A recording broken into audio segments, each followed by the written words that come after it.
Hello everyone, this is Nancy Nutan. Welcome to my channel निविद the basics. हम अभी कोविड-19 से संभल भी नहीं पाए थे कि एक और नई बीमारी ने हमें जकड़ लिया। जी हाँ दोस्तों, मैं बात कर रही हूँ ब्लैक फंगस की। कुछ लोगों का ऐसा मानना है कि कोविड-19 के सभी पेशेंट्स को ब्लैक फंगस इन्फेक्शन होगा ही, बट मैं आपको बता दूं कि अभी तक ऐसे कोई भी ठोस प्रमाण नहीं मिले हैं। एक्चुअली ब्लैक फंगस उन लोगों पर अटैक करता है जिनका इम्यून सिस्टम बहुत वीक हो। कोविड-19 से रिकवर होने के बाद भी इम्यूनिटी बहुत वीक हो जाती है और पूरी तरह से स्वस्थ होने में टाइम लगता है। इसीलिए ब्लैक फंगस को कोरोना से जोड़कर देखा जा रहा है। तो इस ब्लैक फंगस का सच क्या है? ये कैसे फैलता है? इस इन्फेक्शन के सिम्टम्स क्या-क्या हैं? कौन लोग हाईली ससेप्टेबल हैं? यानी कि ब्लैक फंगस इन्फेक्शन होने के चांसेस किन लोगों को ज़्यादा हैं?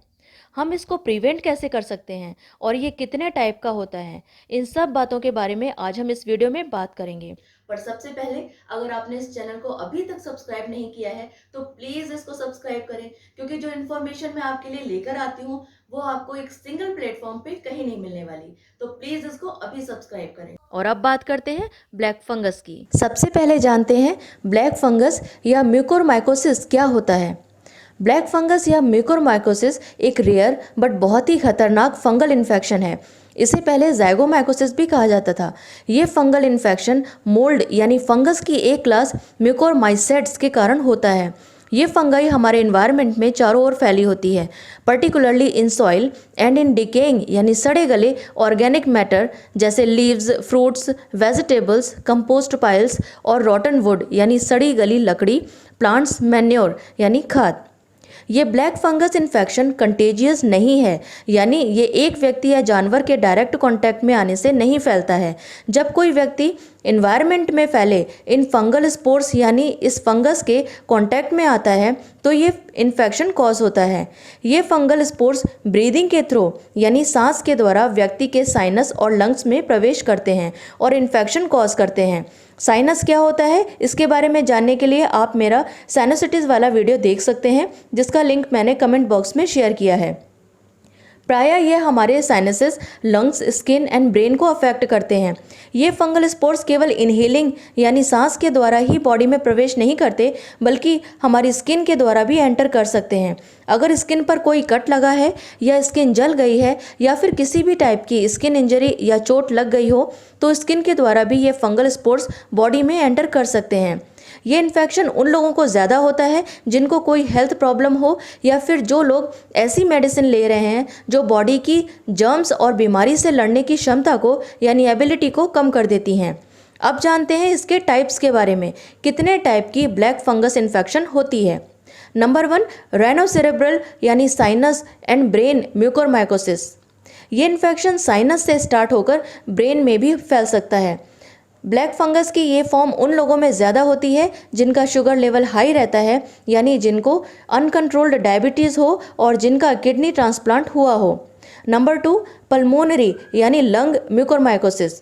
ये टाइप का इन्फेक्शन लंग्स को अफेक्ट करता है और ये उन लोगों में ज़्यादा कॉमन है जो कैंसर के पेशेंट हैं और जिनका कोई ऑर्गन ट्रांसप्लांट या स्टेम सेल ट्रांसप्लांट हुआ हो। Number 3, gastrointestinal mucormycosis. Black fungus का ये टाइप एडल्ट्स के कंपेयर में छोटे बच्चों में ज़्यादा देखने को मिलता है, स्पेशली जो बच्चे प्री मैच्योर हुए हों और जिनका बर्थ वेट लो था यानी नॉर्मल से कम था, जिनको एंटीबायोटिक्स दी जा रही हैं, किसी भी प्रकार की सर्जरी हुई है या फिर वो मेडिसिन दी जा रही हैं जो बॉडी की जर्म्स और बीमारी से लड़ने की एबिलिटी को कम कर देती हैं, उनको ये टाइप के इन्फेक्शन होने का खतरा ज़्यादा होता है। नंबर 4, क्यूटेनियस यानी स्किन म्यूकोरमाइकोसिस। इस टाइप का फंगल इन्फेक्शन तब होता है जब फंगल स्पोर्स स्किन के थ्रू बॉडी में एंटर करते हैं।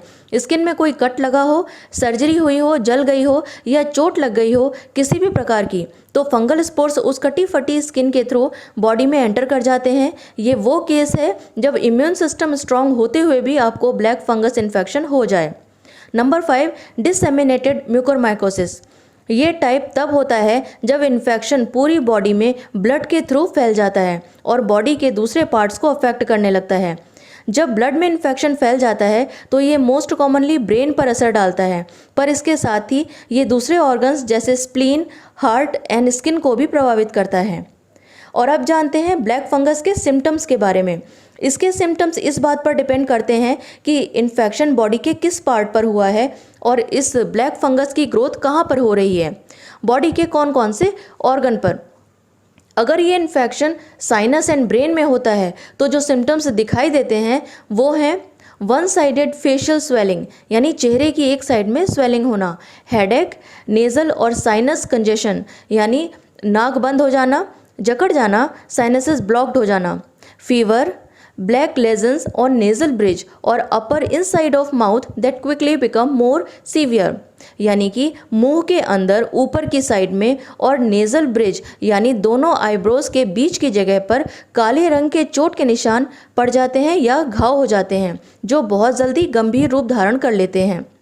अगर इन्फेक्शन लंग्स में हुआ है तो जो सिम्टम्स दिखाई देते हैं वो हैं fever, cough, chest pain, shortness of breath.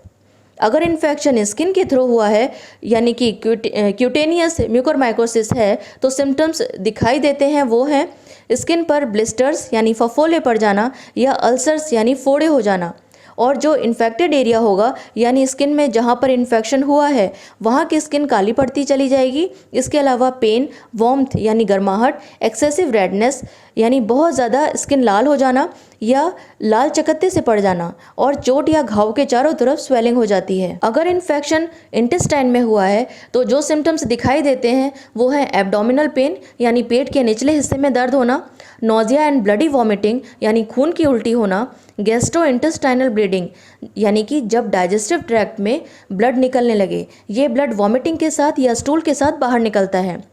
Black fungus का 5th टाइप डिससेमिनेटेड म्यूकोरमाइकोसिस के सिम्टम्स को फाइंड आउट करना मुश्किल होता है क्योंकि ये टाइप टिपिकली उन लोगों को होता है जो पहले से ही किसी बीमारी से ग्रसित हैं या पहले से ही बीमार हैं। ऐसे में ये जानना कि कौन सा सिम्टम्स ब्लैक फंगस का है और कौन सा उनकी दूसरी बीमारी का थोड़ा मुश्किल होता है। जिन पेशेंट्स को ब्लैक फंगस इन्फेक्शन का ये टाइप होता है तो मोस्टली इन्फेक्शन उनके ब्रेन में होता है और इसके कारण पेशेंट की मेंटल स्टेटस चेंज होने लगती है और पेशेंट कोमा में भी जा सकता है। इसके अलावा इस इन्फेक्शन से जो प्रॉब्लम्स दिखाई दे रही हैं वो है नाक से खून निकलना, आइज़ में स्वेलिंग एंड पेन होना, ड्रोपिंग ऑफ आईलिड यानी पलक का लटक जाना, ब्लड और लॉस ऑफ विजन यानी धुंधला दिखाई देना या आंखों की रोशनी पूरी तरह से चले जाना, नाक के चारों ओर ब्लैक पैचेस यानी काले धब्बे पड़ जाना। अब जानते हैं किन लोगों को ब्लैक फंगस इन्फेक्शन होने का खतरा ज़्यादा है। ये इन्फेक्शन उन लोगों को ज़्यादा अफेक्ट करता है जिनकी इम्यूनिटी वीक हो गई हो और जो पहले से ही किसी बीमारी से ग्रस्त हैं। इसके अलावा जिनको डायबिटीज़ है, स्पेशली विद डायबिटिक कीटोएसिडोसिस, जो कैंसर के पेशेंट हैं, जिनका ऑर्गन ट्रांसप्लांट हुआ है, स्टेम सेल ट्रांसप्लांट हुआ है, जिनको न्यूट्रोपेनिया हो यानी जिनकी बॉडी में वाइट ब्लड सेल्स की संख्या कम हो, कॉर्टिकोस्टेरॉइड यूज़ कर रहे हो, इंजेक्शन ड्रग यूज़ कर रहे हो, आयरन ओवरलोड और हेमोक्रोमेटोसिस हो यानी जिनकी बॉडी में आयरन की मात्रा बहुत ज़्यादा हो, स्किन इंजरी हुई हो ड्यू टू सर्जरी, बर्न्स और wounds, and premature and low birth weight वाले नवजात शिशु और जिनको साइनोसिटिस हो। अब जानते हैं इसके प्रिवेंशन के बारे में, कैसे इस इन्फेक्शन के रिस्क को हम कम कर सकते हैं। तो हमें कुछ स्टेप्स फॉलो करने होंगे। जैसे नंबर 1, डस्टी एरियाज़ जैसे कंस्ट्रक्शन साइट्स पर जाने से बचें। अगर जाना हो तो प्रॉपरली मास्क का यूज़ करें। गार्डनिंग करते वक्त मॉस यानी काई या मैन्योर यानी खाद को और सड़े गले फल, सब्जी, पत्ते, पौधों को हैंडल करते वक्त उन्हें छूते समय ग्लव्स पहने, shoes, long trousers, long sleeve shirts ही पहने।